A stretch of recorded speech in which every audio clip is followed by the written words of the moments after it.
Hello everyone, my name is Yap Yi. I'm the host for tonight's program. I hope everyone is fine and safe, avoid going out or roaming around. Always remember to wash your hands and avoid touching your face. Most importantly, stay at home. Although these JPO family broadcasts are amateurish, we are providing opportunities for people with different interests to learn not performance but transferable life skills. We are doing this series of program because JPO think this will be able to help in uplifting the spirit of everyone in this long period of lockdown. Please help us to do the polling, and if you have any questions to ask, please type them in the Q&A right below. JPO are indeed very honored to be able to invite Kett Chuan as our special guest for tonight. Cellist Kett Chuan graduated from the Boston Conservatory and Longy School of Music, where he was awarded full scholarships to study with Rhonda Ryder, Mihail Georgitou, and late Bernard Greenhouse. Before coming to the United States in 2003, Kett Chuan was the member of National Symphony Orchestra and Radio Television Orchestra in Malaysia. During his study in Boston, he was accepted to highly competitive musical festivals such as Jesselton Festival del Sole, National Orchestral Institute, Garth Newell Music Center, Canton International Summer Music Academy, and many more. As a soloist, he was also invited to perform in both Asia and the US. Kett plays in nationally acclaimed Boston String Quartet, which is also known as BSQ, and performs chamber music in many prominent venues in the US. He, along with BSQ, also engages in education outreach programs and string workshops to inspire young musicians across the country. He is also the cellist in Voyage Piano Trio, which has been one of the ensembles in residence of the New Bridge on the Charles Concert series since 2015. In addition to his commitment to chamber music, recognition of his talents has landed him active roles in many orchestras and music productions in New England. He is former principal cellist with Cape Ann Symphony, Orchestra on the Hill, Lyric Stage, and Trinity Repertory Theatre. He also works regularly as a session player at WGBH Fraser Studio and Futura Productions. Throughout his career in performance, he has collaborated with elite artists such as Sergio Commissiona, Oko Kamu, Edwin Outwater, Bruce Hangen, Yoichi Udagawa, and many others. So let's welcome Kett Chuan. Hi, everyone. Hello.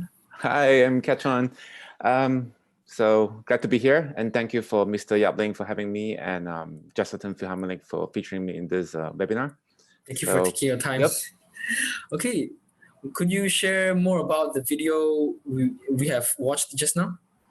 Oh, sure. So you heard a couple of clips I combined together. So the first one is my album that I released a couple of years ago, Franck and Beethoven Sonatas. And then followed by, so that was Franck Fourth Sonata, Fourth Movement, followed by a piano trio that I'm still playing with, Brahms piano trio in B major. And then it was one of my recitals in Boston. So I was playing Martinu variation on the theme by Rossini. And then the last clip was part of the album recording, the end of the Franck Sonata, Fourth Movement. Okay. Yep. So now Kett Chuan will share a bit of his life in Boston. Okay, here you go. So I created this little PowerPoint that I'm gonna walk you through a little bit of what I've been doing here in Boston, and to tell you a little bit about the freelance scene and everything. So let's get started. Okay, so there are a couple categories of freelance work in Boston. So it's very similar to Malaysia. So you have orchestra, solo and chamber music. So in Boston, 21st century music is pretty popular. So there are lots of chamber music specializes in performing only the contemporary music. So that's what make it pretty unique in Boston. We have lots of new composition.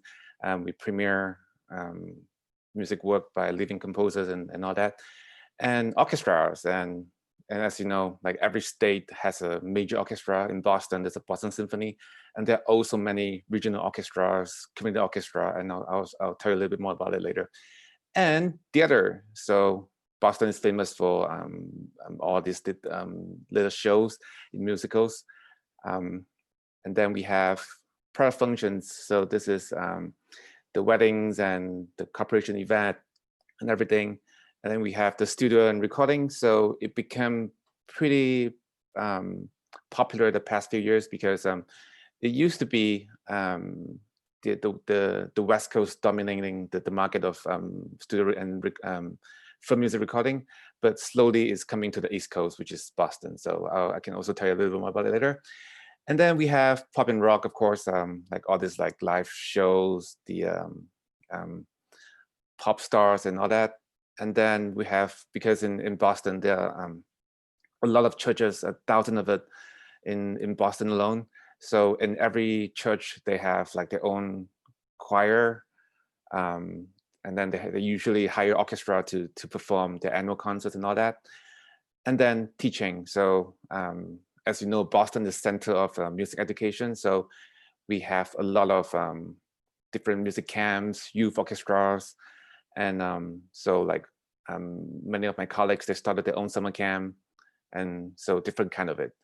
And then we have the basic criteria to get into the freelance scene. And you have to have very high musicianship and sight reading ability. So this two has to be together because most of the time, because there's so many different kind of work in a week, you'll be playing orchestra in the evening. You might be playing a chamber music concert like in the afternoon, or you might be playing a recording session, on Sunday night, things like that. So there are a lot of music coming to you constantly. So your sight reading has to be very, very good. And networking, of course. So if you have to reach out and constantly connect with people, so people know you, and because there's so many musicians in Boston. And then personality, you have to be easy to work with. You cannot be a diva. You cannot go into a gig and act like, oh, I'm the best of all and just ignore everyone else. So that's very important. And then time and financial management. So, and I'll show you why this is important in a minute. And then transportation. You have to have a car because in the state of Massachusetts, it's very, very big.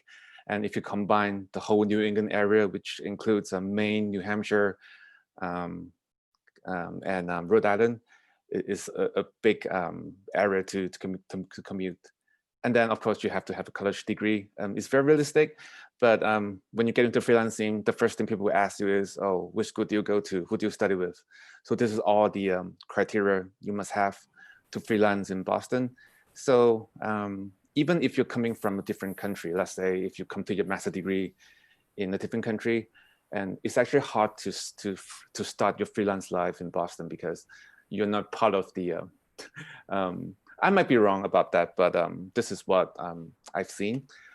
And okay, because I'm an international student when I first arrived in the States, so to be able to freelance, you have to go through all this from your student visa to obstacle practical training. The OPT is a visa or like a working experience granted to you for every degree you earn. Let's say if you earn a bachelor degree, you have a year of working in the States, and then you can choose to go back to school, or then you can proceed to something else. So if you want to move on, then you can apply for artist visa or work visa. So the difference is artist visa, you have more freedom to play with different groups, which makes more sense as a freelancer. The work visa is usually if you are teaching, let's say in a college as a professor, but you can only work in that college. You cannot work in anywhere else. And then if you want to, do extension, you can extend it. And then after that, you have to apply for green card and then become citizenship. So this is a long process, and it's not easy to go to the last stage, but here I am. Okay, and next one. So this is the state of Massachusetts. As you can see, there are quite many towns just in the state alone. So from east to west is about 2,400 km. So that's why time management is very, very crucial in the freelancing world, because in a perfect world where there's no traffic, you can get to point A to point B really fast. But when there's traffic, you really have to manage your time properly, because you might be teaching in the morning and then you have to go to a recording session, or you might be playing a wedding gig on a different island. So the ferry ride and all that. And this is the whole New England area. So as you can see, Massachusetts is pretty small compared to Maine. So freelance musician in Boston has to commute like to all the states to get different kind of jobs. So yep. And then this is just a comparison of New England size versus Malaysia.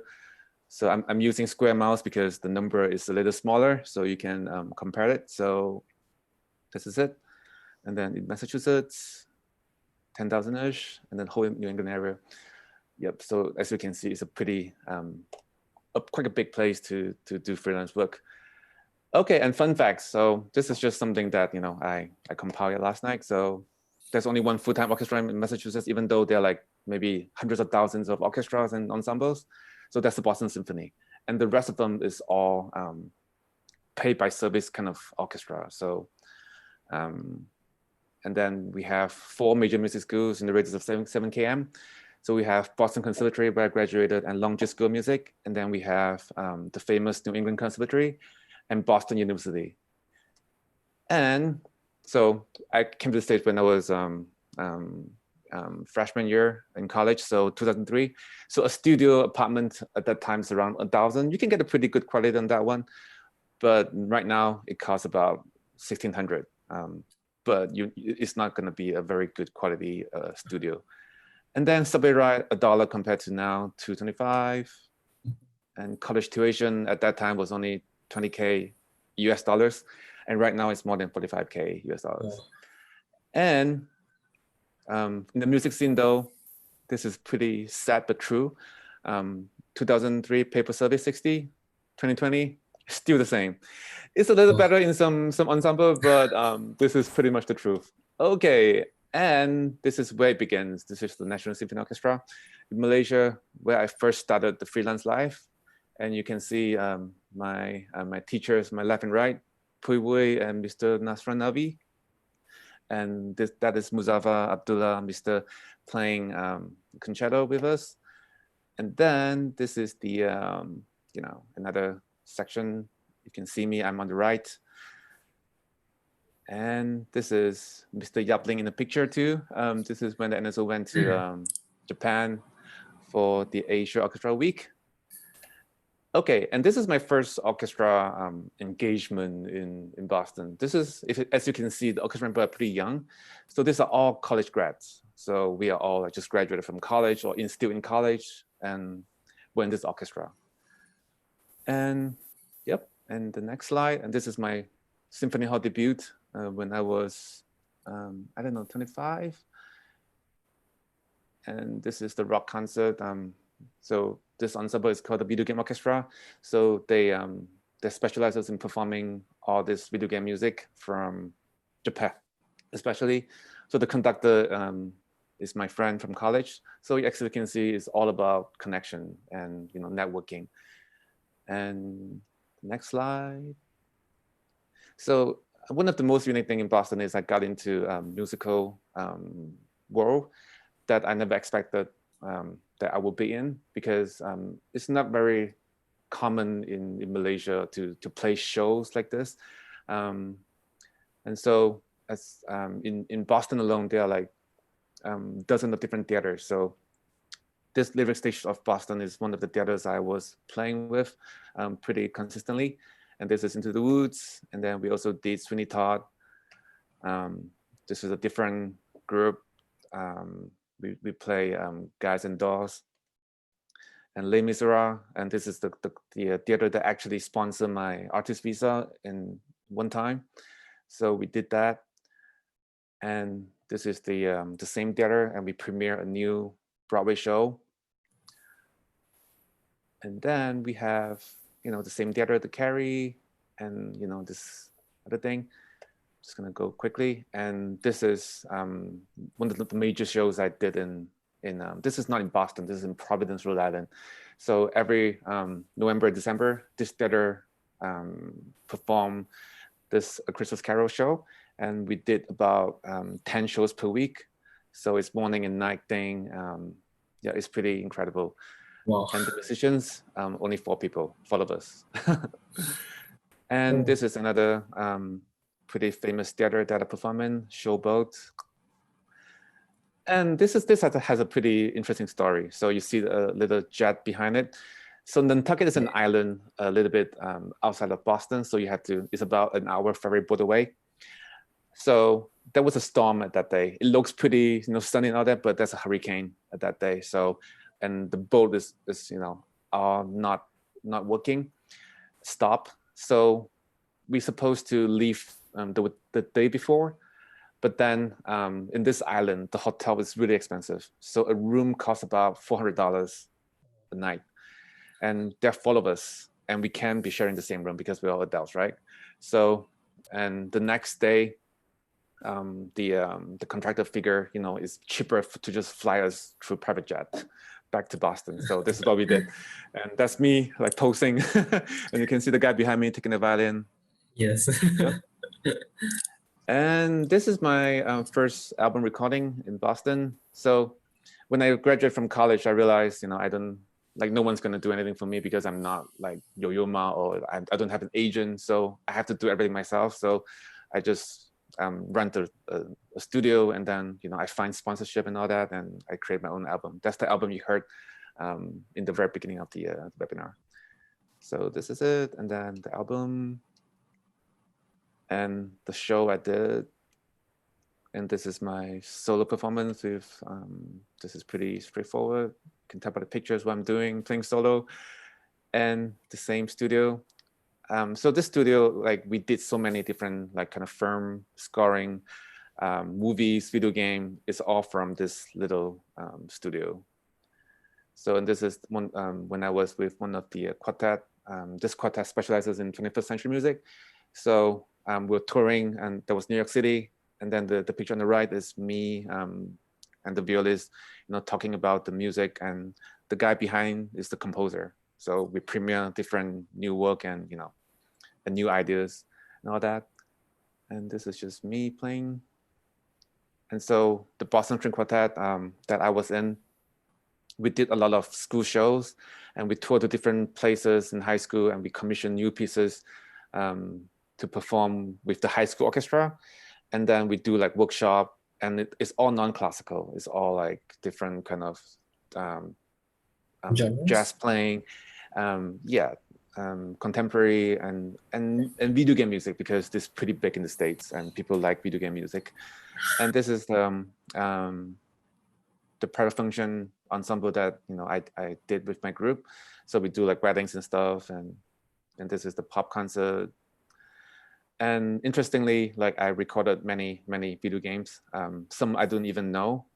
So this is the Final Fantasy video game 13. I'm not sure if you guys know about this game, but we also did Final Fantasy 15. And so if you see the guy holding the laptop, so we constantly working from composers in Japan. So because of technology, we save costs by flying him in. So we use the live stream, so the composer can hear instantly what we're recording and give feedback. And yeah, and this is when the whole recording scene is shifting to the East Coast, and this is all my friends. We did a lot of it, and we also did the Malaysian production, Upin and Ipin, over here. Wow. Yep. So when Andrew Bong came, a few weeks ago, so that's how we connected. Yep. Oh, and the previous picture was just a concert I give to kids, and this is the same thing. And so these are all my students. I think it's very important as a musician to pass down your knowledge and preserve what you learn, in this century, I think. So these are all my students, and we did a little student recitals. And these are my high school students, and we did a concert in this pretty famous concert hall, and the back of the hall is facing the ocean. So yeah, it's pretty unique. And that's about it. So going very quickly. So if you have any questions, please feel free Thank to you. ask Thank you me. very much for the presentation. Just now, for the list of jobs for freelancing, right? Does film music count as theater? No, it's not. So film music is part of the, usually we only, no, it's not. It's just film music. Is it really So really big in Boston? yes, it's very big. So I forgot to mention there are also Berklee School of Music. So one of the very famous program from that school is the film scoring class. So a lot of film scoring major. So a lot of people go there to study that. And yeah, so we have lots of concerts playing just video game music and recording Wow. video game music. And it's because as you, in Boston, the classical scene is mostly for older people. So if you're on stage and looking down, you see all gray hairs and white hair and like older audience. The video game music actually attract more younger audience to Yes, come. I So understand. when I did the Final Fantasy concert in Boston Symphony Hall, it was full house. It's Wow. all like teenagers, and it was incredible to see that different scene. Yep, of audience. So how did you get there, and what did you do as a freelancer? So believe it or not, I do everything that I just described. And when I said talk about the categories, so and to get there, actually, it's quite difficult to start the freelancing because you don't know anyone, and the school is not going to introduce you to any agent or like contractors, and you can always sign up for the music union, but become a member, but that doesn't really help you to get any jobs. So I started to play like free concerts. So let's say there's like a small orchestra, they need new players, so I started playing there for free, and then get to know the conductor, get to know other members, and then from there I started to have a better paying job. So before the Atlantic Symphony, my very first, I wouldn't call that a freelance job because it's not really a job. There's no pay, or very little pay. I got paid $30 for the whole concert.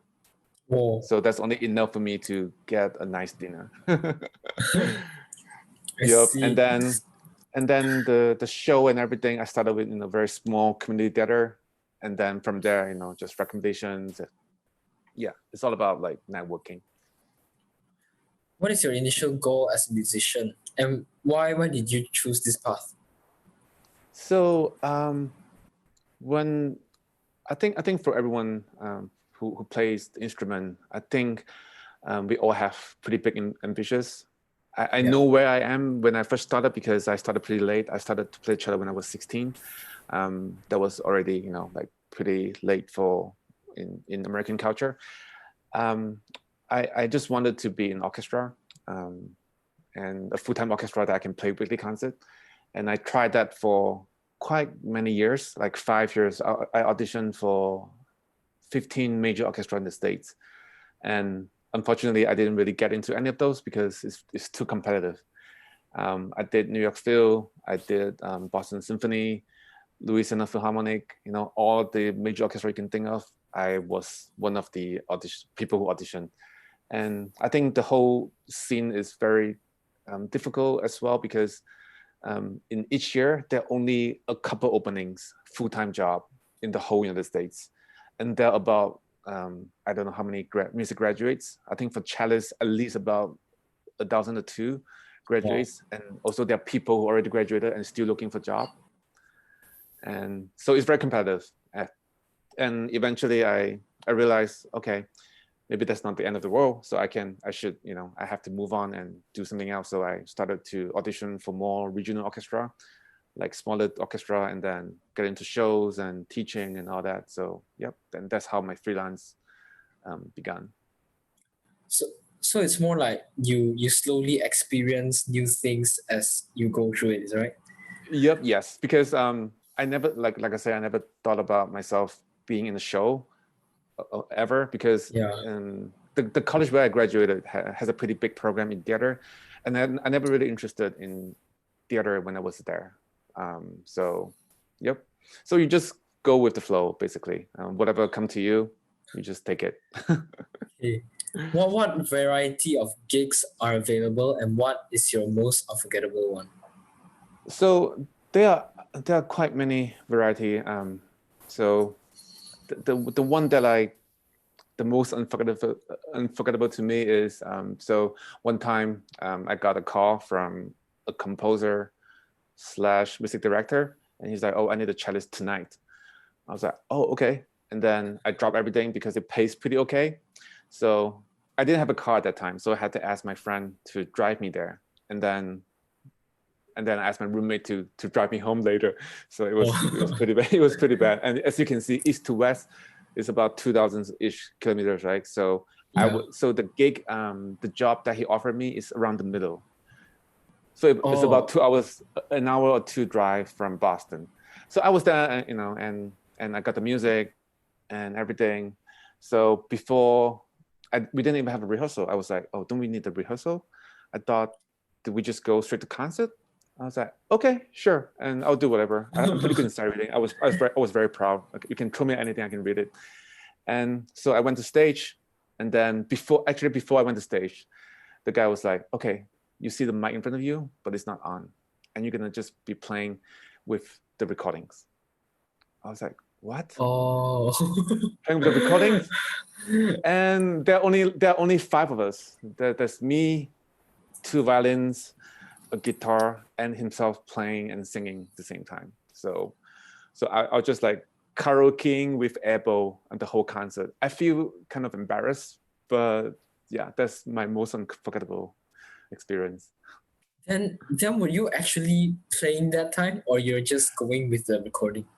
I was instructed to play very softly, even though I'm Oh. playing the right thing, because of the recording, the echo and everything. So Wow. so that's that. And Well, what is yeah, your schedule like there? so my schedule is actually pretty crazy. So right now, of course, everything's shut down. But before during the normal time, so I'll be teaching from 10 to 5. Of course, not like back to back, but I travel to different music schools, and because I teach in private school in the morning, and then I teach in after school program in public schools in the afternoon. And then after that, I go to do my rehearsals, because most orchestra rehearsals is at night. Yeah. So it's like 12-hour shift, and then driving around. Wow. So 7 days a week, sort of. So sometimes if I get lucky, I get a half day off where I can take a nap. But yeah. But when you're young and you're passionate about something, you don't feel anything. You just want to next. And because it's very interesting too, because you get to perform, do different things, and you go to different orchestras every week. You go to different recording sessions, and you play different concerts with different people. So it's pretty interesting. So you don't really get bored. I understand. Yep. So how did you get into musicals? So musicals. So I was in grad school at that time, like getting ready for my major orchestra audition and all that. And then I needed money to travel, because obviously, as you can see how expensive it is to live in Boston. And my family is still in Malaysia, and they're not very, very wealthy. So I have to find my own, way to travel abroad. And I figure I can't really use the credit card all the time. So one of my friend called me and say, "Oh, hey, can you sub for me in this weekend, because I have a better paying job." She didn't really say that, but she said she's busy. So I went. So I just subbed for her that day, and they liked my playing. And then the next time, instead of hiring her, they hired me. So that's how I got started in a small theater. And then slowly, like my name is heard, and then and I was introduced to different theater. So there's no audition. It's all by recommendation, referral, and all that. Wow. Yep.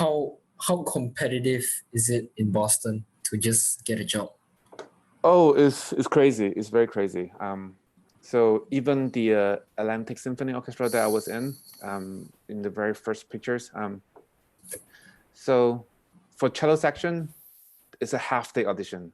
So half-day meaning 4 hours, and each person has 10 minutes for audition. So if you count, you can, so let's say 4-person, 5-person an hour. So there are like 20 people competing for one chair. Oh. So that's how competitive it is to get a job, and they're all like graduates or like from this major conservatories. They're all very good. Yep. So it's very difficult. And also because Boston is a very old city, the music history goes back to 1600. So, and there are many gigs or jobs in Boston. So people already in the contact list. So they will always call the same people, even though there are many jobs opening. But they're constantly looking for the same musicians. It's all about loyalty and all that. Yeah. So it's actually very difficult to get a job, get jobs in Boston. So again, I think this is when your personality has to shine, because you have to be very, very easy to work with, and you cannot be too critical, because most classical musicians, the way we train, we are very critical in everything. Let's say, oh, you're out of tune. Oh, we're not together. And so you have to let go a lot of things, because even in a good orchestra, you see like older players, and you cannot really address that to them. Like, hey, did you practice? You can't really do that. So again, it's all about how you present yourself and how you carry yourself. And if your stand partner likes you, then it's all good. Then are you currently in any orchestras? Yes. So I am in the Cape Ann. I'm playing the principal cellist in Cape Ann Symphony, and I also play in other smaller orchestras, like New Bedford Symphony. Sometimes they would call me, and yeah. So I don't have the only orchestra that I always there is the Cape Ann Symphony, and so right now I'm actually doing more chamber music. So from orchestra and shows, now I'm shifting back to chamber music. So I'm actually doing more with my piano trios and string quartet. Okay. What is musician union, and what is the general pay scale for any type of gig? So so music union is like all the unions, like unions for the restaurant workers and all that. So they're there to protect musicians. Let's say if you're a union member, you have to get paid in a certain amount. Let's say a normal orchestra that is non-union, the pay scale could be $60 per rehearsal, or like $80 per rehearsal. But if you are the union orchestra, you have to double that amount. I don't remember the exact rate, but it's about like 100 something per rehearsal, and then a few hundred for concerts. So so to be a union member, you have to just sign up and pay a fee, and that's it. You don't have to audition to get into the union. So when you get into the union, so you're in the long list of musician list. So let's say if a theater is hiring, they need someone, so the theater will go to the union, ask for referral, and again, so the union will go through thousands of lists. So if you're new members, then you're at the bottom. But if let's say if you're a very elite member, let's say you're the member of the Boston Symphony, of course you'll be in the top 5 or top 10. So they go through the list and everything. And so like some theater in Boston, or like the travel Broadway shows, so they only hire musicians from the union, because if not, they will get sued and everything. But there are many ensembles in New England. It's not union, because they simply cannot afford it. In Boston alone, like I say, there are like I don't know how many different ensembles, easily hundreds, and every ensemble is fighting for sponsorship. As you know, the only way for an orchestra or an ensemble to make money is by sponsorship. So the ticket sales will only cover maybe 20 to 40% of the cost. So they constantly have to look for sponsorship and everything. So there are really pros and cons being a union member or non-union member, because if you're a union member, you're not supposed to be in the recording sessions, because if they're not paying you the union rate, or if the recording company does not sign a contract with the union, and if you're a union member and play in there, you might get into trouble. So then, are there no requirements to be a union member? No requirement. So you simply just sign up and pay a fee, an annual fee, and that's it. So if you're a student, you can do it for free. But if you graduated, then you have to pay a fee to be in it. So some gigs require you to be a union member. So let's say one of the I think it's the Cape Cod Playhouse. One time they're looking for a cellist, and then my name was recommended to the contractor, and he's tried to look me up in the union because I'm not a union member, and then he couldn't find my name. He's like, "Are you a union member?" They're not supposed to encourage you to sign up. You're supposed to be on the list for them to contact you. So Yeah. this is So this is when it gets tricky. Yeah, I didn't really be in a union because all the orchestra gigs I was in is non-union. It's very small numbers of orchestras in Boston that are union, very small. So that's why they have to constantly travel to other states to play in that regional orchestra, because that is the union.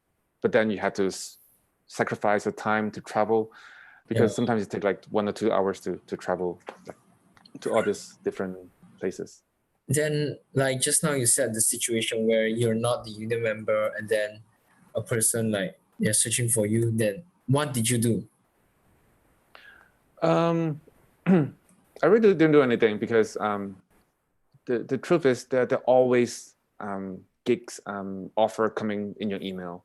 So for that particular case, they decided not to hire a cellist at the end, so I didn't really follow up with all that. Okay. But yeah. Okay, so knowing what our Jesselton Philharmonic Orchestra is doing, do you have any advice or views regarding the activities that we are doing?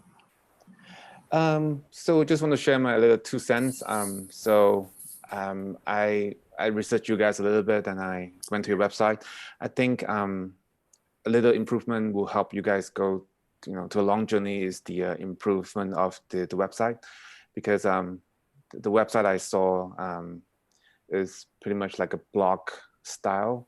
And I know you guys are doing a lot of different things, like outreach program, orchestras and all that. So I can send you some link that, the youth orchestra here, what they're doing, and the website and everything. So I think if you have a good media or social media outlet, so people will get to know you a little better. So I think you guys deserve more recognition on that.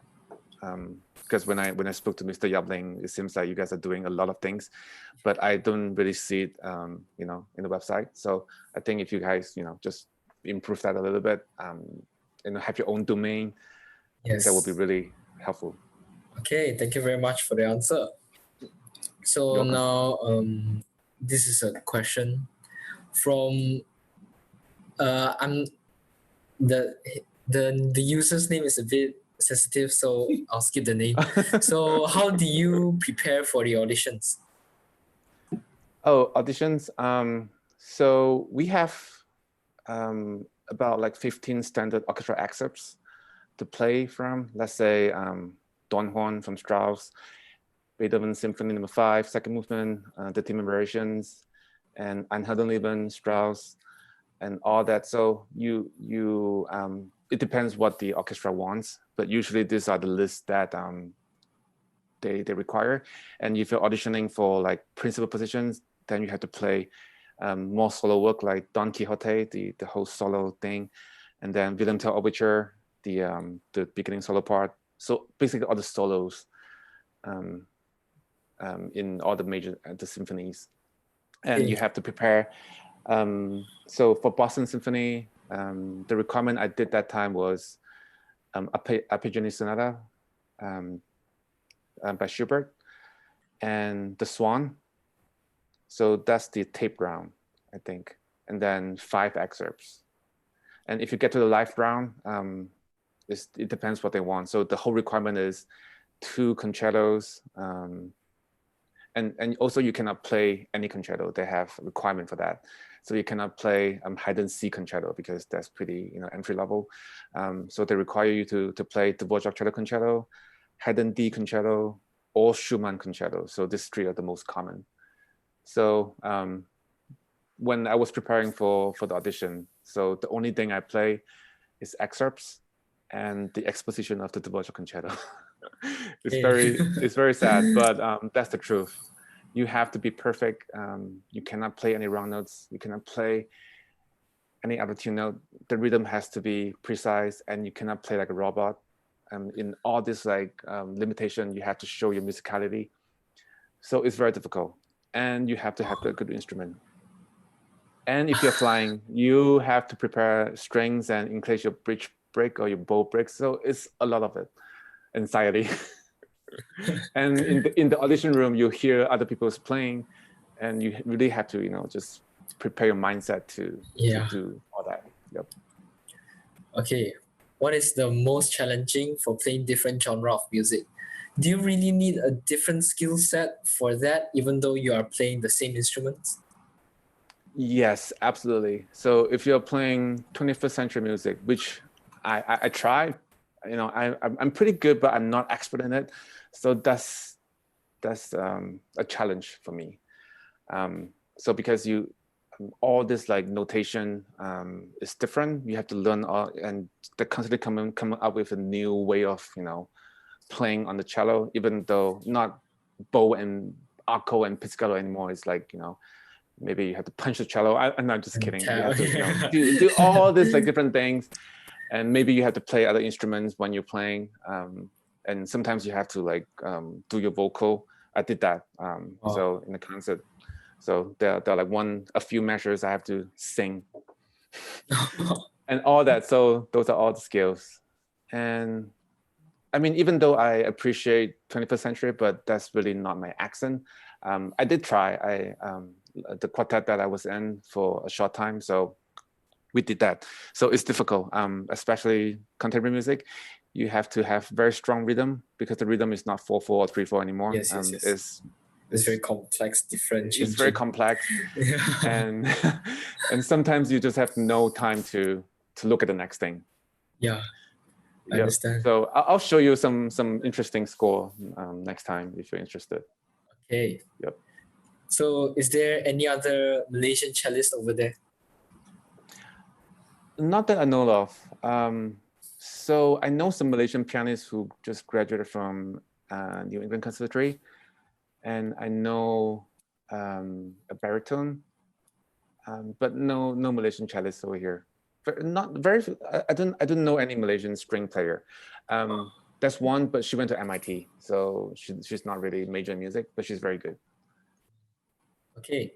Yep. So in your sorry, yeah, continue. No, you go ahead. You go ahead. Okay. So in your opinion, what are the main differences in between the music scene in Malaysia and in the States? I think if you ask me honestly, if I can do the same thing, I would choose Malaysia. First because of the weather. Well, that's the secondary thing. The main difference is that there are more variety, and let's say the shows. There's some shows are not. I think the Malaysian government might not like the show, what the story is written about, and and so you can do all that here. So, and it's more liberal in terms of, and again, it's more variety. You can, if you can, just do contemporary music. I mean, 21st century music, as your career. But in Malaysia, you have to, you can't really do that because no one really knows what is that all about. Yeah. And I think also the people you work with again, there's so many musicians, and you get to know and work with different players and different conductors and different music director versus Malaysia. There are not many ensemble or choices, so you're constantly just working with the same people over and over. So I think that's good, because I freelanced in Malaysia for a few years before I came here. So I actually enjoy my time in Malaysia more than the States, because in the States it's like, okay, what's next? What's next? So in Malaysia, at least you can, like Enjoy. have some tea, enjoy, let's go eat. And there's always food at night. Here, after 7, 8 o'clock, 9 o'clock, everything's closed and dark. If you're hungry, you can only go back home and cook Maggi mee. Oh. So that kind of thing. I think, yeah. Did I answer your question? Yes. But what would you say Malaysia is more, regarding classical music, is more underappreciated? Yes, but I think it's better. If you can imagine, during my time, the only, well, I didn't even know about the National Symphony Orchestra when I was younger. So MPO came in 1998, right? So I was already 15, and there's no youth orchestra that I know of. I know NSO has something, but it's not very well known. So only people in the circle knows about it. Yeah, and then there's no KL pack at that time. So I think it's already better in terms of, Yes. Increases of ensemble and more younger people playing music. I think at that time, I don't know, I might be wrong, but for cellists that in my generation that I know of actually went to do study music is Elizabeth Tan from MPO, the awesome cellist, and Porchu, and me, and then and Jonathan All. These are the players that I know, like really go for music, but I don't know anyone else. But I think in your generation right now, you have more than 3, right? I think you have maybe like a dozen. So I think, and also I think because of this increase of ensemble, there are more people coming to see the concerts. It's a slow progress, but I think is better. Okay. So I hope the classical scene can, Yep. Yeah. So what would you say is the greatest change that you experienced before the pandemic and now? So I have more time to think about what I really want as a cellist. Obviously, I have more time to practice. Before that, it's always, job after job, and I'm just like a gig machine. Gig means, like little jobs, gig machine. So right now I have time to do some research and, like go over the etude, and that's why I'm slowly shifting back to chamber music, because I think that's actually what I really want to do. Yep. Okay. So what would you do differently to get to where you are? I'll get a different degree. I mean, I'll get a double major. So not only music, I'll do maybe business and then cello. This is my advice to all the, like what happened now in the pandemic. So you always have to have a plan B. Yeah. So, yep. So that's what I think. And also, it's actually very hard to support yourself as a freelance musician. I think I got pretty lucky because, I met the right people at the right time. So I got all these jobs, but I have many friends who are still struggling to get gigs and, doesn't really make ends meet.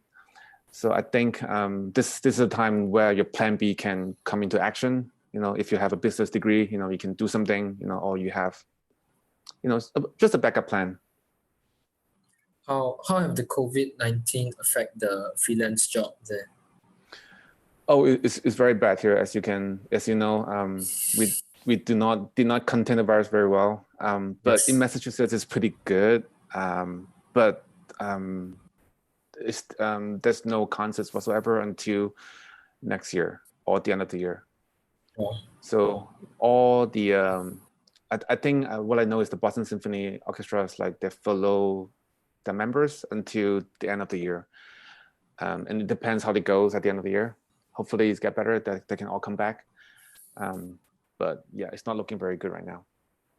Then currently, how do you cope with this? Since all the gigs, all the performance, you can't really perform. So luckily, I have a lot of students. Like I say, I enjoy teaching.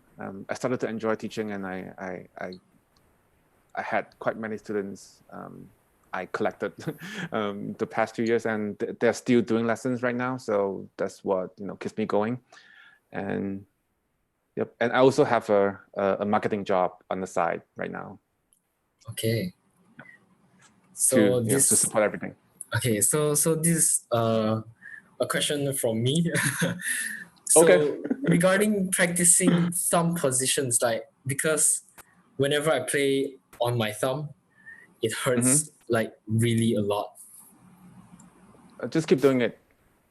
Just keep doing it until You keep doing it until you bleed, until all your oh. skin fell off, and then the callus will develop, and then you get better. Are there any tips? There's no shortcut. Like, it was painful for me too, but just like suck it up. Okay. Wow. Okay, thank you very much. Oh, you're welcome. Okay, so on behalf of JPO, we would like to thank you for dedicating your time and energy to this to this interview, despite the pandemic, despite the pandemic that is happening right now. Okay, so we would also like to thank everyone who has attended and supported this program. You guys have been great. And I hope you guys got the answer you wanted. And for those who are waiting for an answer, please stay as Kett Chuan will answer your questions through the Q&A below later. So please check for the link at our JPO Facebook page and stay tuned. For anyone interested to share any of our program with your family and friends, it'll be on our Facebook page, Jesselton Philharmonic Orchestra. So now I will lead the prayer to end tonight's program. So please pray in whatever faith you believe in for the COVID-19. Jesus, we thank you for your faithfulness in how you have guided and equipped people in their jobs and have provided in the past. It can be scary and overwhelmingly not knowing how bills and obligations will be met or to not be able to provide for families. As people feel financial strain during the uncertainty, bring them comfort and peace, reminding them that you are there for them. Provide for them in their times of need. In Jesus' name we pray. Amen. Okay, so that's it for tonight's program. Thank you, everyone, and goodbye, and stay safe too.